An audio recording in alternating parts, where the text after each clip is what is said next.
Welcome back. SSLC ಫಲಿತಾಂಶ ಪ್ರಕಟವಾಗಿದೆ. Break ಮುಂಚೆ ಇನ್ ಡೀಟೇಲ್ ಆಗಿ ನಿಮಗೆ ಅದರ ಬಗ್ಗೆ ಇನ್ಫಾರ್ಮೇಶನ್ ಅನ್ನು ಕೊಡ್ತಾ ಇದ್ವಿ. ಮತ್ತೆ ಸಚಿವರು ಕೂಡ ಪ್ರೆಸ್ ಮೀಟ್ ಅಲ್ಲಿ ಆ ಬಗ್ಗೆ ಇನ್ಫಾರ್ಮೇಶನ್ ಕೊಡ್ತಾ ಇದ್ರು. ಅಥಣಿಯ ಕಟಗೇರಿ ಪ್ರಾರ್ಥನಾ ಫಸ್ಟ್ ರ್ಯಾಂಕ್ ಅನ್ನು ಬಂದಿದ್ದಾರೆ ಸರ್ಕಾರಿ ಶಾಲೆಯ ವಿದ್ಯಾರ್ಥಿನಿಗೆ. ಸೊ ಇದು ಕೂಡ ಒಂದು ಅಚೀವ್ಮೆಂಟ್. ಅಂದ್ರೆ ಪೇರೆಂಟ್ಸ್ ಅಲ್ಲೂ ಕೂಡ ಒಂದು ಕಲ್ಪನೆ ತರ ಇದೆ, ನಮ್ಮ ಮಕ್ಕಳನ್ನ ಖಾಸಗಿ ಶಾಲೆಯಲ್ಲಿ ಓದಿಸಿದ್ರೆ ಮಾತ್ರ ಒಳ್ಳೆ ಟೀಚಿಂಗ್ ಫೆಸಿಲಿಟಿ ಇರುತ್ತೆ, ಫ್ಯಾಕಲ್ಟಿ ಇರುತ್ತೆ, ಮಕ್ಕಳು ಫಸ್ಟ್ ರ್ಯಾಂಕ್ ಬಂದ್ಬಿಡ್ತಾರೆ ಅಂತ ಹೇಳಿ. ಬಟ್ ಈಗ ಸರ್ಕಾರಿ ಶಾಲೆಯಲ್ಲಿ ಓದಿದ್ರೂ ಮಾರ್ಕ್ಸ್ ತೆಗಿಬಹುದು, ರಾಜ್ಯಕ್ಕೆ ಫಸ್ಟ್ ಬರ್ಬೋದು ಅನ್ನೋದನ್ನ ಪ್ರಾರ್ಥನಾ ನಾಗಪ್ಪ ಬಿರಾದರ್ ಪಾಟೀಲ್ ಅನ್ನೋ ವಿದ್ಯಾರ್ಥಿನಿ ತೋರಿಸ್ಕೊಟ್ಟಿದ್ದಾರೆ. ಇವರು ಈ ಸತಿ ಎಸ್ಎಸ್ಎಲ್ಸಿ ರಿಸಲ್ಟ್ ನಲ್ಲಿ 625ಕ್ಕೆ 625 ಅಂಕಗಳನ್ನು ಪಡೆದಿದ್ದಾರೆ. ಅಥಣಿಯ ಕಟಗೇರಿ ಪ್ರಾರ್ಥನಾ ಫಸ್ಟ್ ರ್ಯಾಂಕ್ ಬಂದಿದ್ದಾರೆ. ಇನ್ನುಳಿದಂತೆ 7 ಜನ, ಅಂದ್ರೆ ಈಕೆಯನ್ನು ಸೇರಿಸಿ 7 ಜನ ಈ ಸತಿ 625ಕ್ಕೆ 625 ಅಂಕಗಳನ್ನು ಪಡೆದಿದ್ದಾರೆ.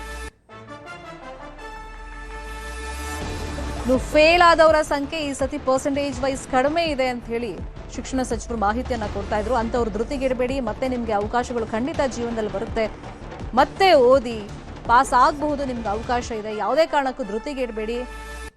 ಸಮಾಜ ಏನ್ ಹೇಳುತ್ತೆ, ಫ್ರೆಂಡ್ಸ್ ಏನ್ ಹೇಳ್ತಾರೆ, ಪೇರೆಂಟ್ಸ್ ಏನ್ ಹೇಳ್ತಾರೆ, ಅಕ್ಕಪಕ್ಕದ ಮನೆಯವ್ರು ಏನ್ ಹೇಳ್ತಾರೆ, ಇದ್ರ ಬಗ್ಗೆ ದಯವಿಟ್ಟು ತಲೆ ಕೆಡಿಸ್ಕೊಳ್ಬೇಡಿ. ಟಾಪರ್ಸ್ ಅನ್ನ ಮತ್ತೆ ತೋರಿಸ್ತಾ ಇದ್ದೀವಿ. ಭರತ್ ದಾವಣಗೆರೆ, ಪ್ರೀತಮ್ ಉಡುಪಿ, ಹಾಗೇನೆ ಧನುಷ್ ಬೆಂಗಳೂರು ನಾರ್ತ್.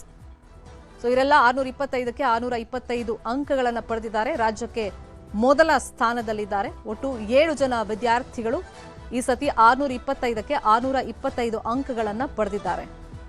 ಸರ್ಕಾರಿ ಶಾಲೆಗಳ ಫಲಿತಾಂಶ ಕೂಡ ಈ ಸತಿ ಉತ್ತಮವಾಗೇ ಇದೆ.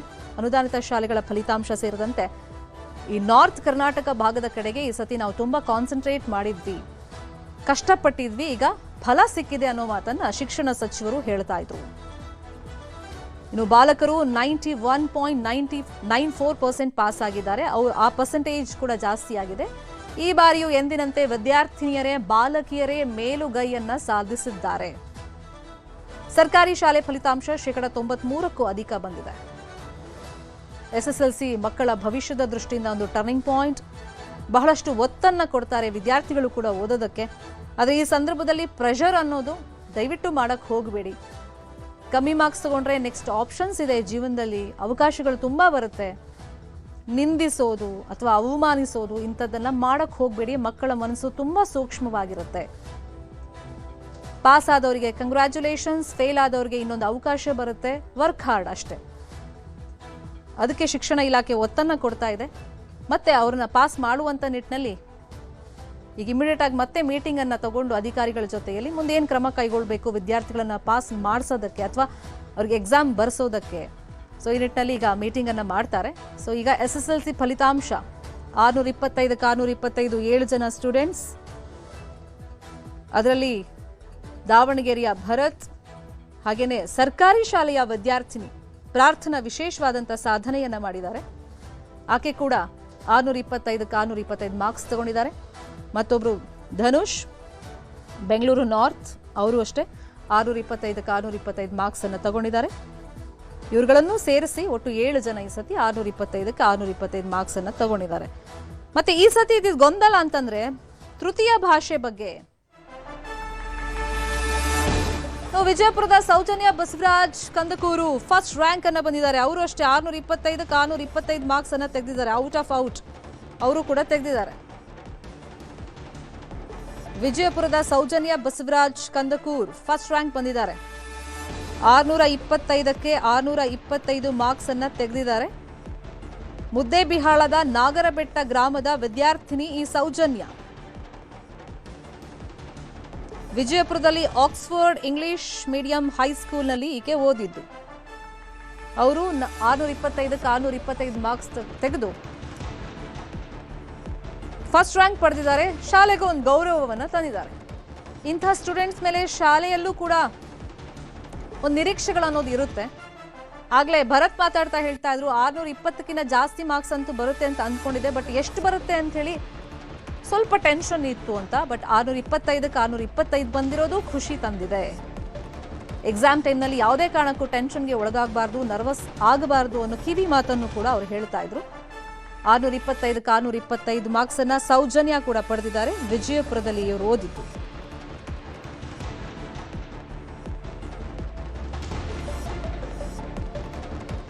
ಇನ್ನು ತೃತೀಯ ಭಾಷೆ ಬಗ್ಗೆ ಸರ್ಕಾರ ಈ ಸತಿ ತುಂಬಾ ಗಮನ ಹರಿಸಿತ್ತು.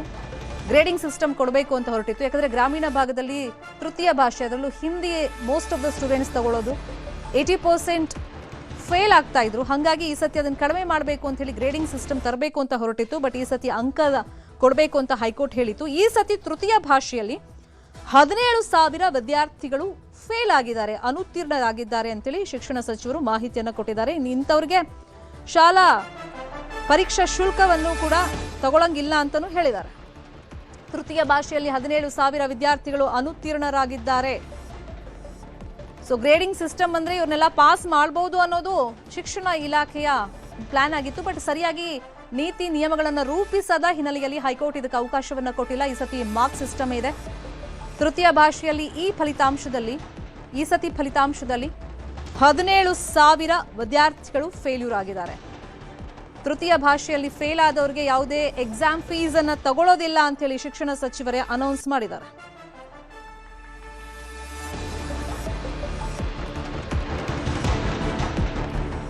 ಈ ಬಗ್ಗೆ ಮಾತಾಡೋದಕ್ಕೆ 625ಕ್ಕೆ 625 ಮಾರ್ಕ್ಸ್ ತೆಗೆದಿರುವಂತಹ ವಿಜಯಪುರದ ಸೌಜನ್ಯ ಬಸವರಾಜ್ ಕಂದಕೂರ್ ನಮ್ಮ ಜೊತೆ ಫೋನ್ ಸಂಪರ್ಕದಲ್ಲಿ ಕನೆಕ್ಟ್ ಆಗಿದ್ದಾರೆ. Soujanya, very congratulations.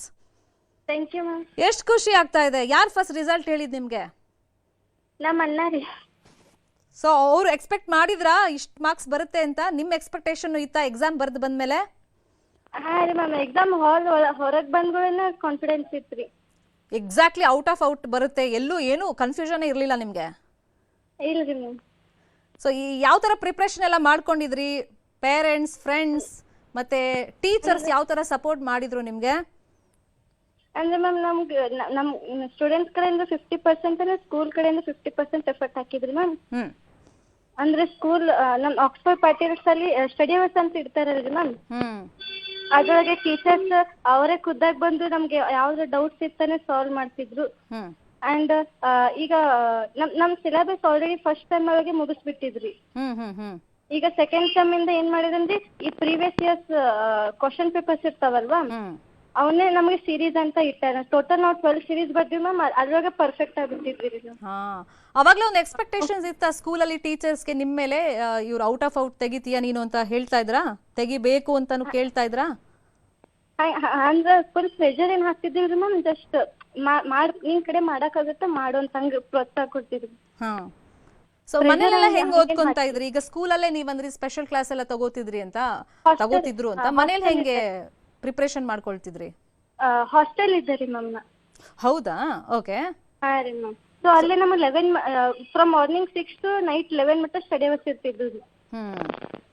ಅಂದ್ರೆ ಅಲ್ಲೇ ಯಾವಾಗ್ಲೂ ಟೀಚರ್ಸ್, ಸ್ಪೆಸಿಫೈಡ್ ಟೀಚರ್ಸ್ ಅಂತ ಬರ್ತಿದ್ರೆ, ಸೊ ಅಲ್ಲೇ ಪ್ರಿಪರೇಷನ್ ಆಗ್ಬಿಟ್ಟಿತ್ತು. ತುಂಬಾ ಸ್ಟ್ರಿಕ್ಟ್ ಆಗಿದ್ರ ಅಲ್ಲಿ? ಯಾಕಂದ್ರೆ SSLC PUC ಮಕ್ಳು ಅಂದ್ರೆ ಬೇರೆ ಏನು ಎಂಟರ್ಟೈನ್ಮೆಂಟ್ ಇಲ್ಲ, ಬರೀ ಬುಕ್ ಹಿಡ್ಕೊಂಡ್ ಕುತ್ಕೋಬೇಕು, ಅದೇ ಪನಿಷ್ಮೆಂಟ್ ತರ ಇತ್ತ ನಿಮ್ಗೆ? ಹೆಂಗೆ? ಇಲ್ರಿ ಮ್ಯಾಮ್, ಅಂದ್ರೆ ಟೈಮ್ ಟು ಟೈಮ್ ಅಂದ್ರೆ ಸ್ಟಡಿ ಅವರ್ಸ್ ಸ್ಟಡಿ ರೀ ಮ್ಯಾಮ್, ಉಳ್ಕೆ ಟೈಮ್ ಅಂದ್ರೆ ಎಂಟರ್ಟೈನ್ಮೆಂಟ್ ಸ್ವಲ್ಪ ಇರ್ತಿತ್ತು. ಸೊ ಅಪ್ಪ ಅಮ್ಮನ ಜೊತೆ ಎಲ್ಲ ಈಗ ನೀವು ಮನೇಲಿ ಇದೀರಲ್ವಾ? ಹಾ ರೀ ಮ್ಯಾಮ್. ಸೊ ಅಪ್ಪ ಅಮ್ಮಂಗೆಲ್ಲ ಎಷ್ಟು ಖುಷಿ ಆಯ್ತು? ಜಿಗದಾಡ ಆಗ್ತಾರೆ, ಫುಲ್ ಖುಷಿ ಆಗಿದ್ದಾರೆ. ಅಂದ್ರೆ ಚೀರಾಡ್ತಾ ಇದಾರೆ ಅಂದ್ರ? ಹಾ ರೀ ಮ್ಯಾಮ್.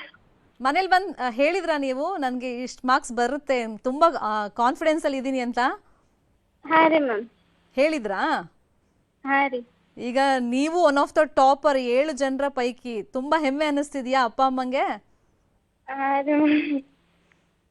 ಸರಿ, ವಾಟ್ ನೆಕ್ಸ್ಟ್ ಸೌಜನ್ಯ? ಏನ್ ಮಾಡ್ಬೇಕು ಅನ್ಕೊಂಡಿದೀರಾ ಮುಂದೆ? ನೆಕ್ಸ್ಟ್ ಸೈನ್ಸ್ ತಗೊಂಡ್ ಮುಂದೆ ಯಾವ ದಾರಿ ಬರ್ತದೆ ಅಲ್ಲಿ ಹೋಗೋದು. ಈಗ ನೀವು ಟಾಪರ್ ಆಗಿದ್ದೀರಾ, ತುಂಬಾ ಜನ ಫೇಲ್ ಆಗಿದ್ದಾರೆ, ಅವ್ರಿಗೆ ಏನ್ ಅಡ್ವೈಸ್ ಮಾಡ್ತೀರಾ, ಸಲಹೆ ಕೊಡ್ತೀರಾ ನೀವು? ನಮ್ ಕಡೆಯಿಂದ ಏನಿಲ್ಲ ಮ್ಯಾಮ್, ಅವ್ರ ಸ್ವಂತ ಪ್ರಯತ್ನ ಹಾಕಿದ್ರೆ ಅವ್ರು ಸಕ್ಸಸ್ ಆಗೋದು. Fine, thank you Soujanya, and congratulations once again.